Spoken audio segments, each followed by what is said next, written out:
ওং নমঃ ভগবতে বাসুদেবায় নমঃ। হরে কৃষ্ণ, রাধে রাধে। নমস্কার সকল দর্শক ও শ্রোতাবন্ধুদের আমার চ্যানেলের পক্ষ থেকে সকলকে স্বাগত জানাই। আশা করছি গোবিন্দের আশীর্বাদে আপনারা সকলেই ভালো আছেন, আমিও ভালো আছি। এবছর অর্থাৎ 2025 সালে দোল পূর্ণিমা তিথি পড়েছে 13ই মার্চ 2025 বৃহস্পতিবার সকাল 10:35 এবং দোল পূর্ণিমা থাকছে 14ই মার্চ 2025 শুক্রবার বেলা 12:23 পর্যন্ত। উদয়া তিথি অনুযায়ী পূর্ণিমা তিথি পালিত হবে 14ই মার্চ অর্থাৎ শুক্রবার। আগের দিন অর্থাৎ 13ই মার্চ হবে ন্যাড়া পোড়া এবং হোলিকা দহন। 14ই মার্চ বাঙালিদের দোল এবং অবাঙালিদের হোলি দুই একদিনেই পালিত হচ্ছে। এই দোল পূর্ণিমার দিনে বিশেষ কিছু কাজ করুন, যেটা আপনার জীবনে শুভ ফল আনবে এবং আপনার জীবনের ভাগ্য বদলে যেতে পারে। আজ দোল পূর্ণিমা, এই তিথিতে বৃন্দাবনে রাধাকৃষ্ণ একসঙ্গে দোল খেলে রঙিন হয়ে উঠেছিলেন। সেই প্রথা মেনে আজও দোল পূর্ণিমার পবিত্র তিথিতে রং থেকে বড় সকলেই রঙের খেলায় মেতে ওঠেন। হোলি বা দোল যে নামেই আমরা ডেকে থাকি না কেন, এই বিশেষ পবিত্র তিথিতে বিশেষ কিছু কাজ করলে শুভ ফল লাভ করা যায়। এই পূর্ণ তিথিতে বাড়িতে অনেকেই পূজা অর্চনা দিয়ে থাকেন। এই পূজা অর্চনা করলে বিশেষ ক্ষেত্রে সাফল্য আনতে পারে।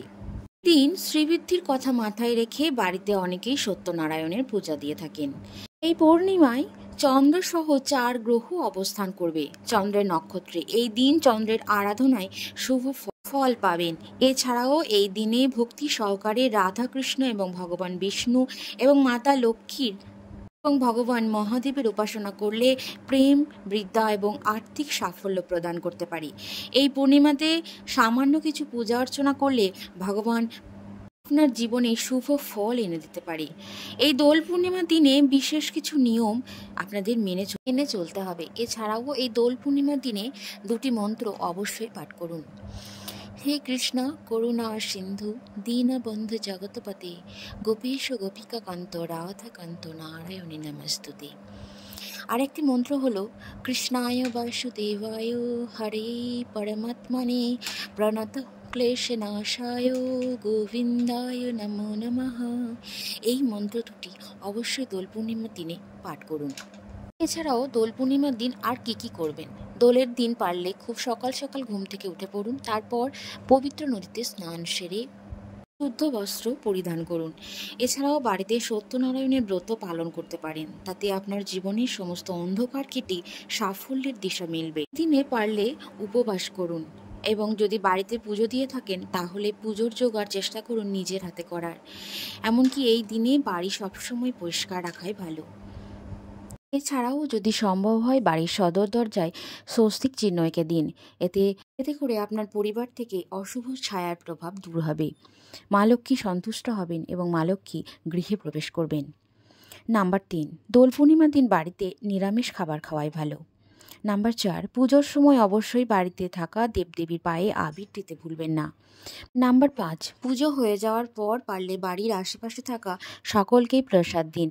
তাতে আপনার শ্রীবৃদ্ধি হবে এবং দোলের আনন্দে মেতে ওঠার সময় অবশ্যই গোলাপি, লাল, হলুদ এবং নীল রঙের আবির ব্যবহার করুন। তাতে করে আপনার স্বাস্থ্য, কেরিয়ার এবং শিক্ষার দিকে উন্নতি হবে। এছাড়াও এটা মনে করা হয় যে গোলাপি রঙের আবির শ্রীবৃদ্ধি আনে।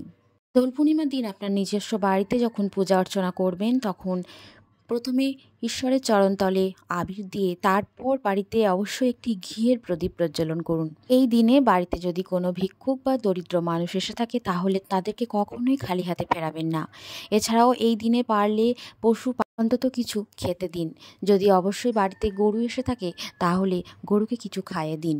এই দিনে ভুল করেও তেতো জাতীয় কোনো খাবার মুখে তুলবেন না। এছাড়াও নেশা জাতীয় কোনো দ্রব্য গ্রহণ করবেন না।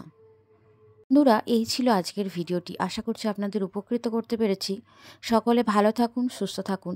সকলকে দোল পূর্ণিমার অনেক অনেক শুভেচ্ছা। সকলেই রঙের খেলায় মেতে উঠুন। ভালো থাকবেন সকলেই। আবারও দেখা হচ্ছে আপনাদের সাথে পরবর্তী ভিডিও নিয়ে। হরে কৃষ্ণ, রাধে রাধে।